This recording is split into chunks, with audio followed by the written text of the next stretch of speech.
Pessoal do sétimo ano, bom dia ou boa tarde. Sou a professora Nária, professora de Programa de Saúde e Ecologia. Hoje eu trouxe mais um conteúdo para você para dar continuidade ao que a gente estava vendo sobre a produção e o consumo de alimentos. Hoje eu trouxe um tema para vocês chamado Alimentos e Sustentabilidade. Vamos hoje estudar qual é a relação que temos entre os produtos que nós consumimos no nosso dia a dia e a sustentabilidade do meio ambiente. Bom, primeiro eu faço essa pergunta para vocês. Qual será a quantidade, os tipos de resíduos ou lixos que são gerados quando nós consumimos cada alimento abaixo? Por exemplo, aqui eu trouxe exemplos de alimentos que são derivados do milho. Temos o milho in natura, propriamente dito, e temos o milho processado em diferentes etapas. Bom, quando nós observamos a produção de alimentos, toda essa cadeia alimentar ela vai produzir em suas mais diferentes etapas alguns resíduos ou lixo. Antes disso, eu vou falar um pouco mais para vocês sobre a produção de resíduos e lixo ao longo desses processos. Vale lembrar, a gente recordar qual seria a diferença entre resíduo e lixo. Eu já expliquei para vocês nas aulas de ecologia.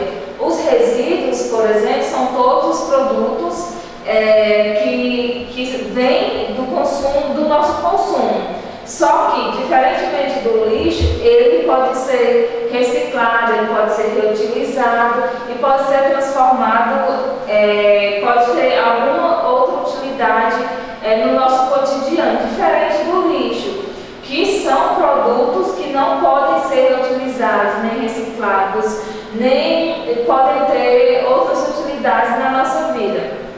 Vale lembrar que a maioria do que a gente joga fora, muitas vezes ele não é lixo, ele é apenas resíduo. O problema é que eles não são tratados da forma como deveria e acaba se juntando com lixo e a gente acaba chamando tudo de lixo, porque para a gente nós não costumamos levar em consideração que aqueles produtos eles podem ter uma outra utilidade se passarem por processos de tratamentos adequados.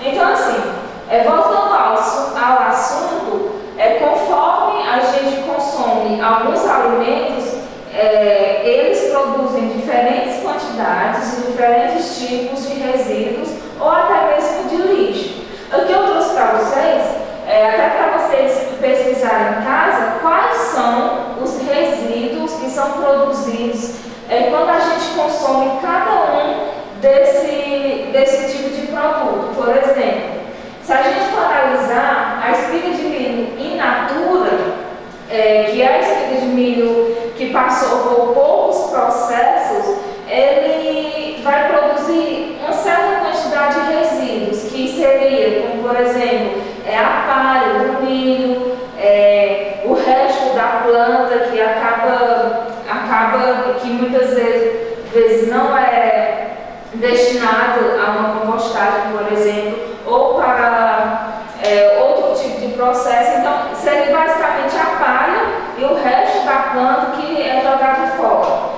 Já quando a gente consome, por exemplo, milho descascado e embalado, que é dessa forma que as espigas de milho são comercializadas, a gente já pode observar, além do que eu falei para vocês, dos resíduos produzidos quando a gente consome a espiga de milho in natura, a gente já consegue observar aqui a presença de uma embalagem plástica, que já é um resíduo a mais produzido e jogado no meio ambiente. Já quando a gente consome esse mesmo produto, continua sendo o milho, só que ele acabou passando por mais etapas de processamento e acabou adquirindo essa embalagem plástica que é utilizada para a conservação do alimento.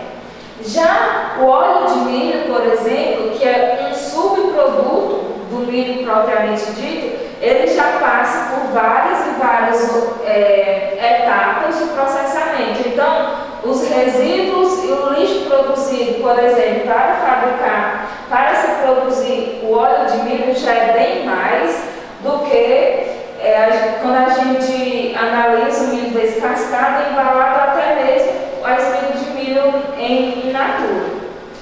Já o milho em conserva, a gente já pode observar também a presença de outro tipo de material, que é essa embalagem acredito que seja de ferro, na maioria das vezes, que já é um resíduo a mais, porque além dos processos que esse milho em conserva ele tem que passar até chegar na nossa casa, ele ainda recebe uma certa quantidade de conservantes para que ele consiga ficar mais tempo sem passar do seu prazo de validade, ainda recebe essa embalagem, que é de um material já diferente do que nós já havíamos visto. E além disso, nós temos o exemplo salgadinho de milho de pacote, o famoso chilito, que eu vou passar para vocês as etapas. Ele é considerado um alimento ultraprocessado, porque já passa por muitas etapas de processamento até chegar para o nosso consumo. Então, se a gente for analisar, por exemplo, o alimento in natura, ele é o que requer, o que produz menos resíduo ou menos lixo. O minimamente processado, ele foi pouco processado, mas ainda assim ele produz ainda mais resíduos e mais lixo do que o alimento in natura. E o ingrediente culinário, como por exemplo o óleo de milho, ele ainda vai produzir mais resíduos do que o alimento minimamente processado e o alimento in natura, porque ele já passou por mais processos. Durante a sua produção, teve que acontecer a colheita do milho, o tratamento desse milho, ele teve que passar por vários processos químicos para que o óleo fosse extraído do milho, até ele adquirir a embalagem, ele passar por todas essas etapas até chegar na nossa cozinha. E o milho em conserva, que é considerado um alimento processado, ele já passou também por várias outras etapas a mais do que esses três primeiros. E ultraprocessado, como o próprio nome já diz, ele é ultraprocessado. Para a produção desse alimento, ele já foi adicionado vários corantes, vários conservantes, uma quantidade de sal também muito grande. E ele passou também pelo processo de embalagem. Então, ele provavelmente já diz ultraprocessado. Quanto mais processado for o alimento, mais resíduos será produzido para até a etapa em que esse produto vai chegar à nossa casa. Continuando aqui, o que eu acabei de falar para você, os impactos, a relação entre os impactos no meio ambiente que são gerados pela produção de alimentos. Então, assim, quanto mais etapas de processamento, maior será o uso de água, maior será o uso de energia elétrica, de aditivos, embalagem dos ingredientes e os insumos utilizados para a sua conservação. Por isso que um alimento ultraprocessado, por exemplo, como o salgadinho de milho, ele vai gerar bem mais lixo do que o alimento in natura. Como eu falei para vocês, quando a gente consome um milho in natura, sem passar por praticamente nenhuma etapa de processamento, ele vai produzir o resíduo produzido ali será basicamente a palha e o resto daquela vegetação, que pode sim ser utilizado para os outros processos, mas basicamente é isso. As formas que a gente tem de tratar aquele resíduo para que ele não se torne lixo, para que ele não polua o meio ambiente, é bem mais acessível do que quando a gente vai tratar um alimento, os resíduos produzidos por um alimento ultraprocessado, por exemplo. Porque além dele exigir o consumo de muita mais água, de uma quantidade de energia elétrica muito maior, os aditivos, que são as substâncias adicionadas ali para que ele seja conservado por mais tempo, o uso das embalagens, que todos os alimentos ultraprocessados, eles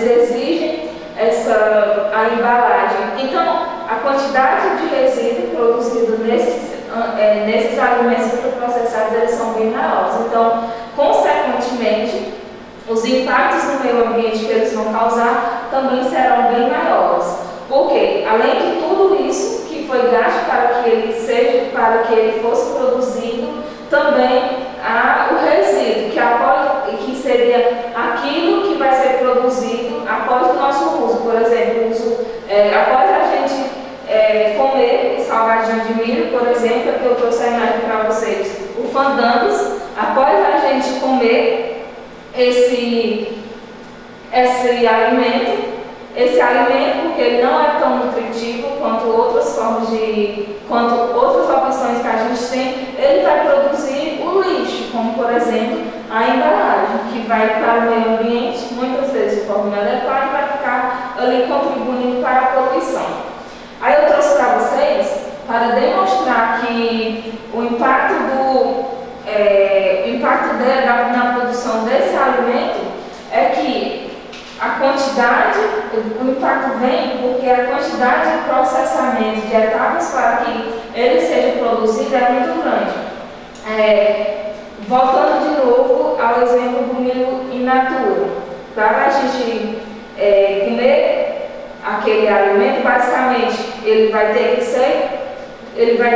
após a colheita, ele vai ser retirado da palha, ele vai ser higienizado e depois cozido ou assado, e depois a gente já pode ingerir. Então, as etapas basicamente são essas: após a colheita, higienização, preparo e a ingestão. Já um salgadinho de milho, por exemplo, como esse, ele passa por todas essas etapas. A recepção do milho, todas as etapas que são processadas na indústria: extrusão, secagem, aromatização, ensacamento, armazenamento, empacotamento, estocagem, até que ele seja distribuído e chegue até nós. Então, as etapas que ele passa é muito grande. Então, todas essas etapas estarão sendo utilizados recursos naturais. Então, recursos do meio ambiente estarão sendo gastos, a maior quantidade de recursos do meio ambiente estarão sendo gastos para a produção desse salgadinho. Então, o que é que a sustentabilidade tem a ver com a alimentação? Então, adotar pequenas atitudes do dia a dia pode fazer a diferença para uma sociedade mais equilibrada e justa.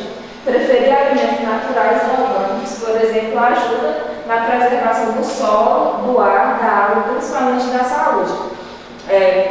Eu falei para vocês em alimentação saudável sobre a importância da gente ingerir esses alimentos mais saudáveis, como frutas, verduras e legumes, por causa que eles fazem bem à nossa saúde. Eles nos fornecem micronutrientes como vitaminas e minerais, que são muito importantes para a manutenção da nossa saúde e prevenção de doenças. Além disso, ao consumirmos esses alimentos, nós estamos contribuindo para o meio ambiente. Por quê? Porque eles exigem menos gasto de recursos naturais. Então, uma alimentação quanto mais natural possível, melhor ela será, tanto para a nossa saúde quanto para o meio ambiente, porque a quantidade de recursos naturais que serão utilizados para produzir aquele tipo de alimento será bem menos do que um alimento ultraprocessado, por exemplo. E além disso, os resíduos gerados, os lixos gerados, eles são menos, a quantidade é bem menor do que os resíduos gerados por alimentos ultraprocessados, por exemplo. Então, esse tipo de alimentação mais orgânica, mais saudável possível, ele vai priorizar o consumo de produtos livres de agrotóxicos e aditivos químicos, como fertilizantes artificiais, pesticidas e herbicidas, que são nocivos à saúde e podem causar a degradação do meio ambiente. Aqui já entra no conteúdo da aula passada, que eu estava falando para vocês sobre os riscos do uso de agrotóxicos para a nossa saúde e também para o meio ambiente. Então, quando a gente troca os alimentos industrializados por alimentos mais naturais, mais orgânicos, a gente estará preservando o meio ambiente. Por quê? Porque não estão, na produção desses alimentos orgânicos, por exemplo, não está sendo utilizado agrotóxicos e nem aditivos químicos em nenhuma etapa da sua produção, porque esse tipo de produto é muito prejudicial para o meio ambiente, porque além de acabar com as pragas que acometem aquela plantação, por exemplo, eles acabam degradando o solo, poluindo os lençóis freáticos e todas essas outras consequências negativas que eu falei para vocês na última aula. Então, basicamente era só isso. Eu espero que vocês tenham entendido. Qualquer dúvida, vocês podem falar